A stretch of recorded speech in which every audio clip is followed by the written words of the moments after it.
আসসালামু আলাইকুম সুপ্রিয় শিক্ষার্থীবৃন্দ, কেমন আছো তোমরা সবাই? আশা করছি ভালো আছো। আলহামদুলিল্লাহ আমিও ভালো আছি। শিমুল মেমোরিয়াল নর্থ স্কুল অ্যান্ড কলেজের পক্ষ থেকে অনলাইন ক্লাসে তোমাদের সবাইকে জানাচ্ছি অনেক অনেক শুভেচ্ছা। আজ 27শে সেপ্টেম্বর রবিবার দ্বিতীয় শ্রেণী গণিত ক্লাস নিয়ে আমি আবারও হাজির হয়ে গেছি। জেসমিন আহমেদ খুশি, সহকারী শিক্ষক, Shimul memorial north school and college, Rajshahi. করোনার এই প্রবলেমের সময়ে তোমরা সবাই বাসায় আছো আশা করছি। প্রতিদিন মিস কিন্তু বারবার এই করোনা প্রসঙ্গে কথা বলছে, করোনা নিয়েই কথা বলছে, তাই না? তো তোমাদের মনে হতে পারে যে কেন মিস বারবার প্রতিদিন একই কথাই কেন বলছে।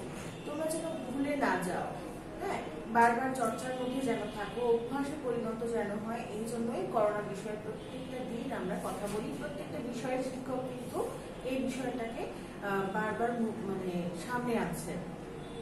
আমরা করোনা বিষয়ে আতঙ্কিত হব না, আমরা সাহসের সাথে মোকাবেলা করব, সাবধানতার সাথে মোকাবেলা করব।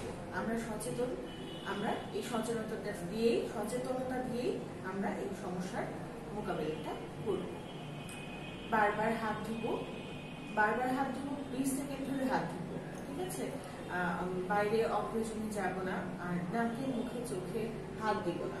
পুষ্টিকর খাবার গ্রহণ করবো, ভিটামিন সি যুক্ত খাবার খাবো, ঠিক আছে? বাবা মায়ের কথা শুনবো, ভালো থাকার চেষ্টা করবো। এই তো, আমরা আর অন্য কথায় না গিয়ে আমরা সরাসরি আমাদের ক্লাসে চলে যাই। আমাদের ক্লাসে আজকের প্রথম যে বিষয়টি নিয়ে আলোচনা করা হচ্ছে সেটা হচ্ছে সংক্ষেপে উত্তর দিন। সংক্ষেপে উত্তর দিনে আমাদের ভগ্নাংশ সংক্রান্ত বিষয় নিয়ে আলোচনা করব, সংক্ষিপ্ত প্রশ্ন নিয়ে আলোচনা করব। তো চলো আমরা পড়ে চলে যাই। দেখো, 1 নম্বরে আছে সংক্ষেপে উত্তর দিন। 1 নম্বরে কয়ে আছে 1 হাড়ির 2 ভাগের 1 অংশ সমান কত? শিক্ষার্থীরা খেয়াল করো, এখানে লেখা আছে 1 হাড়ির 2 ভাগের 1 অংশ সমান কতটি? 1 হাড়ি সমান আমরা কয়টি জানি বলো তো? 1 হাড়ি সমান আমরা জানি 4টি। 4টির 2 ভাগের 1 অংশ সমান কতটি? প্রশ্নটা এটা। আমাদেরকে টি উত্তর চেয়েছে, আমরা টি এর আগে রূপান্তর করে নেব। নিচে 2 আছে, তাহলে এই 4টিকে 2 দিয়ে ভাগ করব, তাই তো? 2 দিয়ে ভাগ করলে 4 থেকে কত হয়? 2 দুগুণে 4, তাহলে 2 ভাগের 1 অংশ সমান 2টি, তাই না? একইভাবে খ নম্বরে আছে 1 ডজনের 4 ভাগের 1 অংশ সমান কয়টি? 1 ডজন সমান কয়টি শিক্ষার্থীরা? 1 ডজন সমান 12টি। সেই 12কে 4 দিয়ে ভাগ করো, 4 দিয়ে ভাগ করলে 12কে কত হয়? ভাগফল আসে হচ্ছে 3, তাহলে আমাদের উত্তর আসবে 3টি, ঠিক আছে? গ নম্বর কি বলছে দেখো, একটি বস্তুকে 4টি সমান ভাগে ভাগ করা হলে প্রতিটি ভাগকে কি বলে? একটি বস্তুকে 4টি সমান ভাগে ভাগ করলে, সমান ভাগে ভাগ করা হলে প্রতিটি ভাগকে কি বলা হয় বা কি বলে? এটাকে আমরা বলবো 4 ভাগের 1 ভাগ, বা কথায় লেখা যেতে পারে 4 ভাগের 1 ভাগ বা 1/4। আমরা খেয়াল করি, দেখো, একটি বস্তুকে 4টি সমান ভাগে ভাগ করা হলে প্রতিটি ভাগকে কি বলা যায়? 3 ভাবে বলা যায়। 4 ভাগের 1, এটা হচ্ছে অঙ্কের প্রকাশ, ঠিক আছে? 4 ভাগে 1 এভাবে বলা যায়। আবার বাংলায় যেটা আমরা বলি কথায় লেখা যায়। কথায় লিখতে গেলে কিভাবে লিখবো? 4 ভাগের 1 ভাগ। আবার এটার একটা সংক্ষিপ্ত ভাষাও আছে, 1/4, ঠিক আছে? এবার দেখো ঘ নম্বরে কি বলেছে, আন্তর্জাতিক পদ্ধতিতে ওজন পরিমাপের এককগুলো কি কি? আন্তর্জাতিক পদ্ধতিতে ওজন পরিমাপের এককগুলো কি কি? দেখো শিক্ষার্থীরা, মিলিগ্রাম, সেন্টিগ্রাম, গ্রাম, কিলোগ্রাম, কুইন্টাল। আবার একবার বলে নাও আমার সাথে, মিলিগ্রাম, সেন্টিগ্রাম, গ্রাম, কিলোগ্রাম, কুইন্টাল। ক নম্বরে কি আছে, একটি বস্তুকে 2টি সমান ভাগে ভাগ করা হলে প্রতিটি ভাগকে কি বলা হয়? এবার দেখো 2টি সমান ভাগে ভাগ করছে, তাহলে আমাদের হরের জায়গায় কি থাকবে শিক্ষার্থীরা বলো তো? 2 থাকবে। উত্তর হবে 2 ভাগের 1 ভাগ। এটাকে আমরা কিভাবে বলতে পারি? 3 ভাবে বলতে পারি না বলো? আমরা বলতে পারি 2 ভাগের 1 ভাগ, এইভাবে অঙ্কে লিখতে পারি, বা কথায় লিখতে পারবো 2 ভাগের 1 ভাগ। আবার সংক্ষিপ্ত একটা ভাষা আছে অর্ধেক, তাই তো? আমরা গতদিন কিন্তু পড়েছি। এই এবার আমার মনে হয় যে তোমরা এই 5টা প্রশ্ন খাতায় তুলে ফেলেছো। এবার আমরা 2 নম্বরে চলে যাই। চলো 2 নম্বরে কি আছে দেখো। 2 নম্বরে আছে নিচের ডিজিট গুলো স্পেলিং এ লিখুন। এই যে ডিজিট গুলো দেওয়া আছে আমরা স্পেলিং লিখবো। আমরা কিন্তু এবার 1 থেকে 100 পর্যন্ত এবং 1 থেকে 100 পর্যন্ত 1 থেকে 100 পর্যন্ত বানান এবং 1 থেকে 100 পর্যন্ত স্পেলিং শিখেছি, তাই না? আমাদের এটা রিভাইজ চলছে। সুতরাং এখন দেখো আজকে আমাদের কিছু কিছু ডিজিট আমরা নিয়েছি যেটা স্পেলিংটা আমাদেরকে মনে রাখতে হবে। দেখো এখানে 2 to 22 এটার বানানটা স্পেলিংটা কি হবে? TWEN 20 TY 20 hyphen TWO 2 22। খেয়াল করে দেখো সেকেন্ড হাফে কিন্তু স্মল লেটার, এখানে ক্যাপিটাল লেটার ইউজ করবে না। 2 3 23 স্পেলিং দেখো TWEN TY 20 হাইফেন THRW 3 23। 2 5 25 এটা স্পেলিং কি হবে? TWEN TY 20 hyphen FIVE 5 25। এবার দেখো 2 9 29 এটা স্পেলিং কি হবে? 29 TWEN TY 20 হাইফেন NINE 9 29। 30 কি হয় শিক্ষার্থীরা বলতো? 30 30 হয়। THIR 30 30। আমরা বানানগুলো পড়লাম, স্পেলিং গুলো পড়লাম। আমরা চলো পরবর্তী নম্বরে চলে যাই। পরবর্তী নম্বরে কি আছে শিক্ষার্থীরা দেখো। 3 নম্বরে আছে হচ্ছে ফাঁকা ঘর পূরণ করুন। ফাঁকা ঘর পূরণ করুন এই 3টা আইটেম আছে। আমি পড়ে দিচ্ছি, তোমরা আমার সাথে সাথে খাতায় তুলে নিবে, তারপরে আমরা বোর্ড থেকে সেটা সমাধান করে আসবো। 3 এর কয়ে আছে দেখো 56 ভাগ 7 সমান ফাঁকা ঘর। 56 ভাগ 7 সমান ফাঁকা ঘর।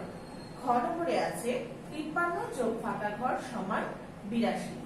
53 যোগ ফাঁকা ঘর সমান 82।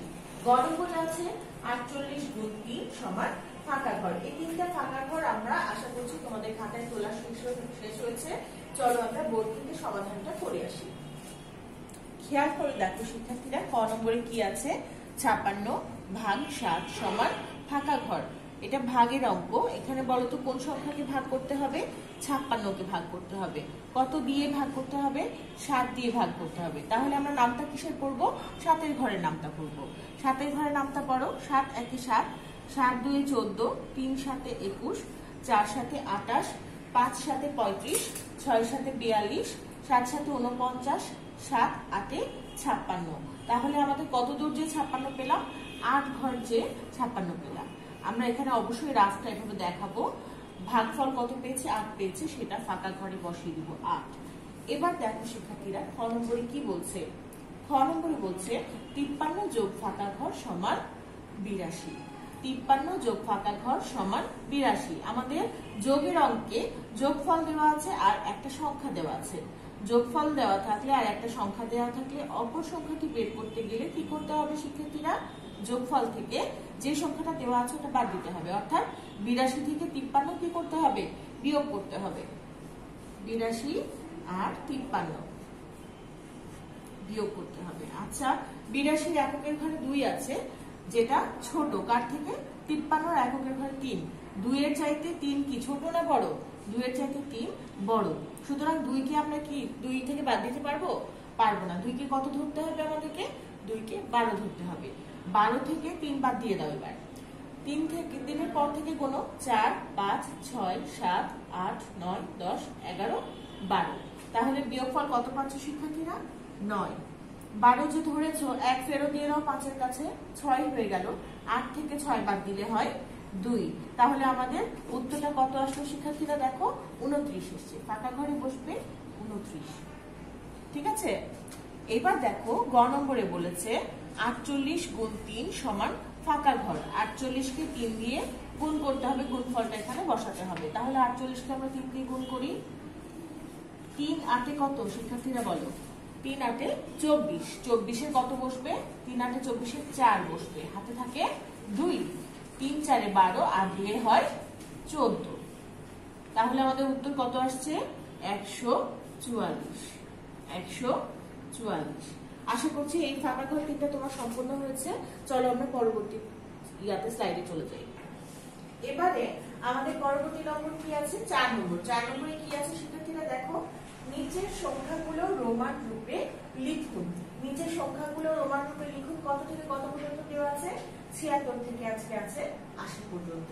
আমরা জানি 70 এর আমাদের কি রোমান রূপটা হচ্ছে কি এল ডাবল এক্স। এল ডাবল এক্স হচ্ছে 70। তাহলে এল ডাবল এক্স এর পরে 6 দিলে 76 হবে। 6 এর রোমান রূপ কি? 6 এর রোমান রূপ হচ্ছে ভিআই। তাহলে আমরা 76টা লিখে ফেলি, 76টা করে ফেলি।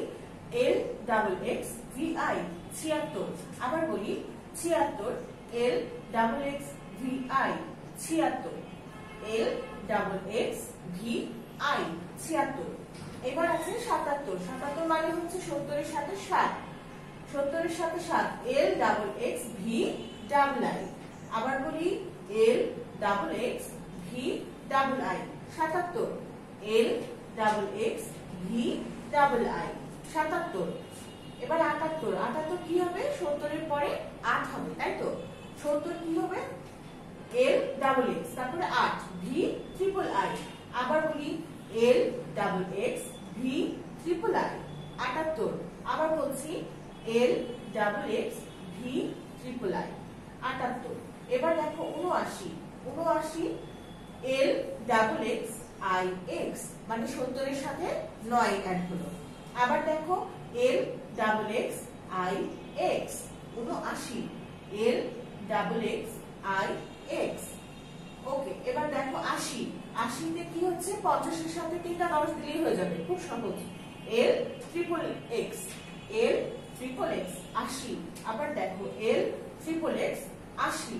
ঠিক আছে না শিক্ষার্থীরা? তোমাদের তোলা হয়ে গেছে আশা করছি। এর পরের প্রশ্নে আমরা চলে যাই। 5 নম্বরে কি আছে? 5 নম্বরে আছে হচ্ছে অঙ্ক কষে দেখানো অঙ্ক। ঠিক আছে, অঙ্ক কষে দেখানো অঙ্কটা প্রশ্নটা আমরা পড়ি, তারপরে আমরা বোর্ডে যেয়ে সমাধানটা করব। অঙ্ক কষে দেখান। সুমন 48 টাকার একটি বই ও 36 টাকার রঙিন পেন্সিল কিনলো। এটা তোমাদের কিন্তু বোর্ড বইয়ের অঙ্ক। ঠিক আছে, বোর্ড বইয়ের অঙ্কটা আছে। সুমন 48 টাকার একটি বই ও 36 টাকার রঙিন পেন্সিল কিনলো। সে কত টাকা খরচ করলো? গাণিতিক বাক্য ব্যবহার করে সমাধান করুন। আমাদের এখানে গাণিতিক বাক্য ব্যবহার করতে বলেছে, সাথে সমাধান করতে বলেছে। তাহলে গাণিতিক বাক্যটা খেয়াল করে দেখো কি হবে। সে কত টাকা খরচ করলো? বই কিনলো খরচ হয়েছে, পেন্সিল কিনলো খরচ হয়েছে। তাহলে এই দুটোকে যোগ করলে আমাদের মোট খরচটা পেয়ে যাব। তাহলে এটা কিসের অঙ্ক শিক্ষার্থীরা বলো তো?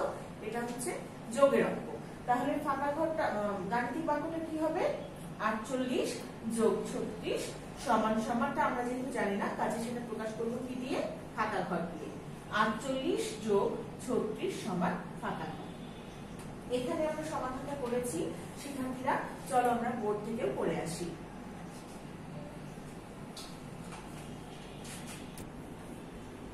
তাহলে আমাদের প্রথমে কি লিখতে বলেছে শিক্ষার্থীরা আমরা দেখে নাও। আমরা অবশ্যই এভাবে গাণিতিক বাক্য কথাটা লিখবো।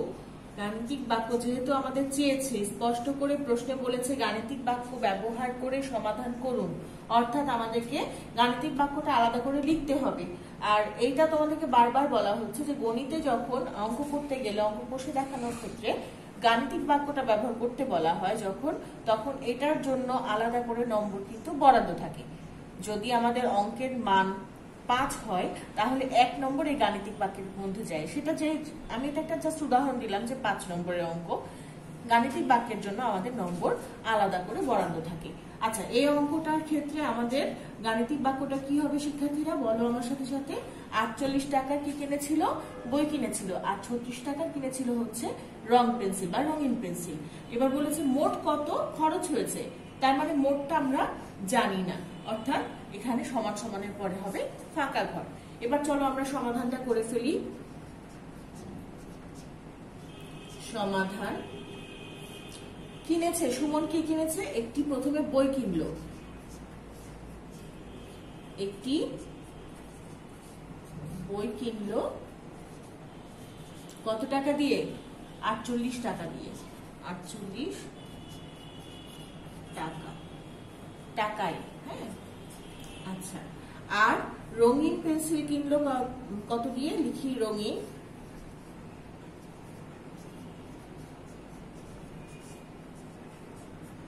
পেন্সিল কিনলো, রঙিন পেন্সিল কিনলো কত টাকার বলো? 36 টাকার। অতএব সে মোট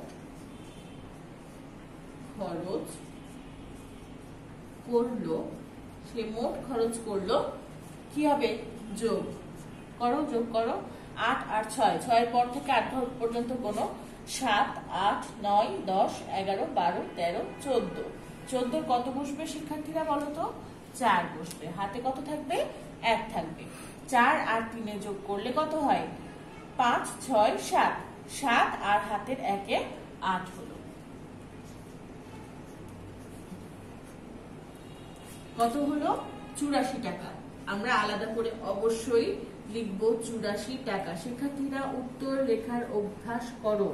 তোমাদের অনেকেই আছে যারা অঙ্ক কষে দেখাচ্ছ, এই এতখানি পর্যন্ত করছো, একটা লাইন লিখতে তোমাদের মনে থাকছে না।